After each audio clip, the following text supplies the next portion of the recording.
Hi everyone, very good morning and today we are going to talk about the latest released web series called Iron Heart और आज हम इसके season 1 and episode 4 के बारे में बात करने वाले हैं एंड आई होप कि आपने इसका first, second and third part जो कि मैंने बेहतरीन 1080p क्लिप्स के साथ में ऑलरेडी अपलोड कर दिया था वो जरूर देख लिया होगा। अगर नहीं भी देखा होगा तो एज यूजुअल हमेशा की ही तरह उन वाले वीडियोस का लिंक आपको इस वीडियो के डिस्क्रिप्शन बॉक्स में मिल जाएगा, जाकर जरूर चेकआउट करना क्योंकि रिव्यूज तो आपको हर दूसरा रिव्यूअर अपने चैनल पर करता मिल जाएगा मगर शायद एक्सप्लेनेशन इस क्वालिटी का आपको top notch detail with high quality में यहीं पर ही मिलेगा। So now coming back to the main story, तो बेसिकली यहाँ पर एक फ्लैशबैक दिखाया जाता है। ये वो मोमेंट था जब पार्कर रॉबिन्स अपने खास दोस्त जॉन के साथ मिलकर के एक घर के अंदर चोरी करने के लिए पहुंचा था। ये लोग छिपते छिपाते उस घर के अंदर तो चले गए थे, वहाँ के सारे अलार्म भी डीएक्टिवेट कर दिए थे मगर फिर भी जो मेन तिजोरी थी वो अभी भी एक टाइट सिक्योरिटी अलार्म से सिक्योर्ड थी और जैसे ही वो लोग ये तिजोरी खोलते हैं कि तभी वहाँ का अलार्म एक्टिवेट हो जाता है। कुछ लोग वहां पर आने ही वाले थे उन्हें पकड़ने के लिए, लेकिन तभी ये दोनों वहां से भाग जाने का डिसाइड करते हैं। जिसके बाद सीन करंट सिनेरियो पर शिफ्ट होता है। यहाँ पर पार्कर बैठ करके अपने अजीज दोस्त या फिर कहें कि कजिन जॉन के बारे में सोच रहा था और अपने टीममेट्स को बता रहा था कि वो एक अच्छा इंसान था। हर कोई उसके बारे में अपनी अपनी तरफ से एक एक श्रद्धांजलि दे रहा था और उसकी अच्छी बातें बता रहा था मगर गुस्से में बैठा पार्कर तो सिर्फ और सिर्फ रीरी विलियम्स को ही देख रहा था क्योंकि वो जानता था कि उसके विजन्स में आकर के किसी ने उसे बता दिया कि जॉन का कातिल और कोई नहीं बल्कि रीरी विलियम्स है और वो अनजाना शख्स और कोई नहीं। अभी बताऊं या चलो ठीक है बाद में बताऊंगा, यानी कि नेक्स्ट एपिसोड में। तो कुल मिलाकर के रीरी समझ गई थी कि अब उसकी बैंड बजने वाली है। जब वो अपने घर पर आती है और उस हुड के छोटे से टुकड़े के ऊपर थोड़ी बहुत एक्सपेरिमेंट करती है तो उसे मालूम चलता है कि इसके अंदर जो पार्टिकल्स हैं वो एक हीट डेसिपिएट पार्टिकल्स हैं, यानी कि उनके अंदर काफी सारी ऊर्जा मौजूद है। अब वो दोनों यानी कि रीरी और इसी के साथ नेटली दिमाग लगाने लगते हैं कि आखिर इसे नष्ट कैसे किया जाए कि तभी वहां पर उनकी मॉम पहुंच जाती है। मॉम का कहना था कि आजकल तुम थोड़ा अलग बिहेव नहीं कर रही हो, जैसे कि सुबह जल्दी निकल जाना, रात को लेट घर पर आना, हमसे बातचीत नहीं करना और ऊपर से महंगे महंगे सामान लेकर के आते रहना। क्या तुम कुछ गलत तो नहीं कर रही हो? जहाँ पर रीरी बताती है कि नहीं मॉम ऐसी कोई बातचीत नहीं है, मैं बस थोड़े एक अपने नए प्रोजेक्ट पर लगी हुई हूँ, तो जैसे ही वो कंप्लीट होगा बस सब कुछ ठीक हो जाएगा। जैसे उसकी मॉम बाहर जाती है कि तभी रीरी अगेन उस कपड़े के ऊपर एक्सपेरिमेंट करने के लिए सोचती है कि क्यों ना मैं जाकर के एक बार जॉन से बात करूं। लेकिन अब जैसा कि जॉन तो हो गया था जेल में बंद, तो यहाँ पर जब वो उसके घर पर आती है तो बाकी पुलिस फोर्स वगैरह वहां पर मौजूद थी जो कि इसका सारा सामान ले जा रही थी। उसकी पड़ोसन हैदर बताती है कि ऐसे क्रिमिनल को तो पुलिस वालों को पकड़ ही लेना चाहिए। क्या तुम्हें पता भी है कि उसने मेरे सूरजमुखी के फूलों के साथ क्या किया? मगर रीरी उसकी बातों पर ध्यान नहीं देती। मीनवाइल सीन जॉन पर शिफ्ट होता है जो कि अभी इस वक्त जेल में था। उसकी फोटोज वगैरह क्लिक होती है, हर जगह की छानबीन होती है, जैसे कि सर के बालों की, मुंह के अंदर दांतों के आसपास की, आगे पीछे अंडकोशों की, ताकि कहीं कोई कुछ छिपा कर जेल में ना ले जाए और वहां से बाहर ना भाग जाए। क्योंकि पुराने टाइम में लड़कियों ने ऐसा किया था कि बॉडी के छिपे हुए पार्ट्स के अंदर कुछ ऐसा सामान छिपा लेती थी जिससे कि जेल से भागा जा सके। अब यहाँ पर अगेन इनकी एक मीटिंग होती है जहाँ पर सभी लोग अपने नेक्स्ट प्रोजेक्ट के बारे में सोच रहे थे। वहीं पर गर्म रहने वाला पार्कर इस बार बर्फ से उठता है, यानी कि कुछ अलग ही उसके माइंड में प्लान चल रहे थे। इस वक्त जेल में जॉन से मिलने के लिए रीरी आई होती है, जहाँ पर जॉन उसे कहता है कि तुमने तो मेरी पूरी जिंदगी ही पलट करके रख दी। मैंने तुम्हारे ऊपर विश्वास किया था, मैं चाहता नहीं था कि किसी को भी अपने सामान दिखाऊं, मगर देखो आज तुमने क्या किया। आज तुम्हारी वजह से मैं जेल की सलाखों के पीछे हूँ। सफाई देने की कोई जरूरत नहीं रीरी, बस तुम यहाँ से निकल जाओ, मुझे तुमसे इस बारे में और कोई बातचीत नहीं करनी। जबकि रीरी उसे ये बताने आई थी कि मेरे हाथ कुछ खास लगा है, उसमें मुझे तुम्हारी जरूरत है, मगर इज़ेकियल स्टेन तो बिना कुछ बात किए ही वहां से निकल जाता है। जिसके बाद अगेन यहाँ पर इन सभी की मीटिंग होती है और ये अपने नेक्स्ट प्रोजेक्ट के बारे में बातचीत करने लगते हैं, जिस पर पार्कर का बताना था कि हमें एक टेक स्पेशलिस्ट की जरूरत है क्योंकि अगले प्रोग्राम में यानी कि जो काम हम अंजाम देने वाले हैं वहाँ उसकी नीड लगेगी। जिस पर रीरी कहती है कि ठीक है कोई बात नहीं, अगर मेरे लायक कोई काम हो तो जरूर बताना। जिसके बाद वो अपने घर चली आती है और घर पर आकर बहुत सारी जगह सीसीटीवी कैमरास लगा देती है ताकि उसे हर मोमेंट की इंफॉर्मेशन मिलती रहे कि उसके घर पर किसी प्रकार का हमला तो नहीं होने वाला। इसी बीच उसकी मॉम कहती है कि यार तुम इतना किस चीज के लिए पॉसेसिव हो रही हो? जहाँ पर रीरी उन्हें एक घड़ी देती है और बताती है कि मैं बस आपकी सेफ्टी चाहती हूँ, इस घड़ी को हमेशा अपने पास रखना, ये आपकी मदद करेगी और रात को पहनकर भी सोना। जिसके बाद वो नेटली के पास चली जाती है। नेटली से बातें करने पर उसे ये लगता है कि अगर जल्द से जल्द हमने उस हुड के छोटे से टुकड़े के ऊपर एक्सपेरिमेंट करके उसे खत्म करने का तरीका नहीं ढूंढा तो हम एक बहुत बड़ी मुसीबत में पड़ सकते हैं। अब यहाँ कहानी में जो इतना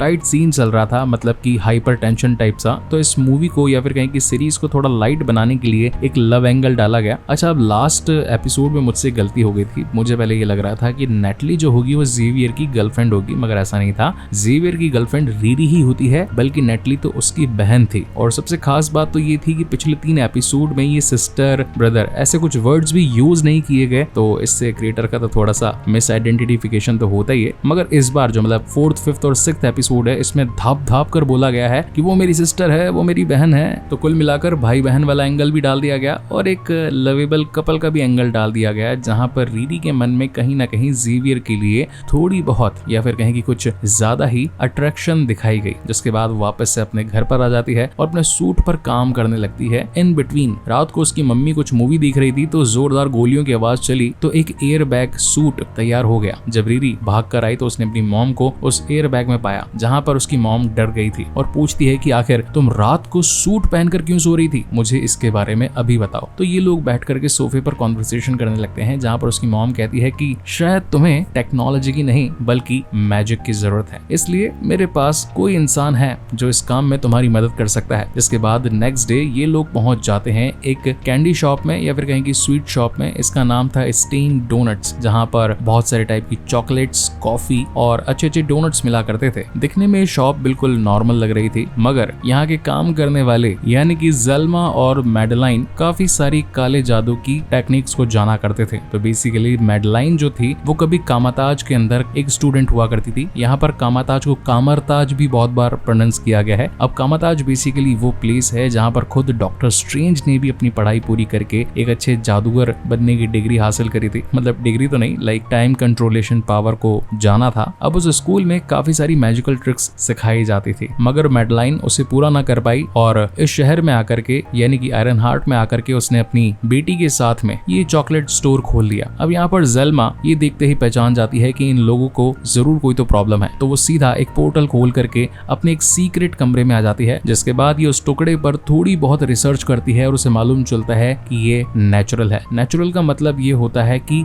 वो मेटल या वो क्लोथ जो कि ओरिजिनली किसी एक अलग डायमेंशन से बिलोंग करता है। रिसर्च करने पर यह मालूम चला कि ये इस दुनिया का तो नहीं है, ये किसी और डायमेंशन या फिर कहें कि हेल से बिलोंग करता है। इस बात को जान लेने के बाद तो सभी घबरा जाते हैं और ज़ल्मा बताती है कि तुम जितना जल्दी हो सके इस टुकड़े से और जिसका ये टुकड़ा है उससे अभी के अभी दूर चली जाओ। तुम्हारे ऊपर मौत का खतरा मंडरा रहा है। अगर तुमने वापस उस पर्सन के कांटेक्ट में आने की कोशिश करी तो फिर हो सकता है कि शायद हम भी तुम्हें ना बचा पाए। ये एक अलग टाइप का जादू है। देखा जाए तो टेक्नोलॉजी के बारे में ये कहा जाता है कि वो अच्छी भी है और बुरी भी है, डिपेंड करता है कि उसे यूज करने वाला कैसा है। बुरा इंसान यूज करेगा तो टेक्नोलॉजी का गलत इस्तेमाल होगा, यानी कि टेक्नोलॉजी न्यूट्रल होती है। मगर जादू के साथ ऐसा नहीं होता, जादू काला भी होता है, जहां पर एक चीज के बदले दूसरी चीज ले ली जाती है, यानी कि नुकसान। जादू बहुत अलग तरीके से काम करता है, इसलिए मैं तो तुमसे यही कहूंगी कि बस हमेशा के लिए इन चीजों से दूर हो जाओ। बाहर आने पर रॉनी यानी कि रीडी की मम्मी उसे बहुत समझाती है और कहती है कि हमें यहाँ से निकल जाना चाहिए और तुम्हें अब इस चीज पर और ज्यादा रिसर्च नहीं करनी चाहिए। मगर रीडी अब इस टुकड़े को खत्म करने के लिए निकल पड़ी थी। वहीं पर जेल के अंदर जीक से मिलने के लिए, अब जीक बेसिकली नाम ऐसे बना कि जो और एज़ेकिल, तो इन दोनों कंबाइन करके पार्कर उसे जीक जीक बोल रहा था, तो हम भी इसे जीक ही नाम प्रोनाउंस करेंगे। पार्कर का कहना था कि जीक तुम अब कितना टाइम और यहाँ जेल में बिताना चाहोगे, वैसे भी गलती तो कोई तुम्हारी थी नहीं और किसी और की मिस्टेक की वजह से यहाँ पर सजा काटने मैं तुम्हें दूंगा नहीं, तो मेरे साथ हाथ मिला लो। जीक कहता है कि आखिर तुम मुझसे चाहते क्या हो, जहाँ पर उसका कहना था कि मुझे किसी एक खास पर्सन को जान से मरवाना है, उसके बदले मैं तुम्हें जेल से हमेशा की आजादी दूंगा और इसी के साथ थोड़ी और सुपर पावर्स दूंगा, जहाँ पर इन दोनों की डील हो जाती है। वहीं पर हम रीडी को देख पाते हैं जो कि इस वक्त सीक्रेट हाइड आउट पर पहुंची थी जीक के, और इस लैब में आकर के वो इस छोटे से टुकड़े के ऊपर ऑलमोस्ट सारे एक्सपेरिमेंट करती है, जैसे कि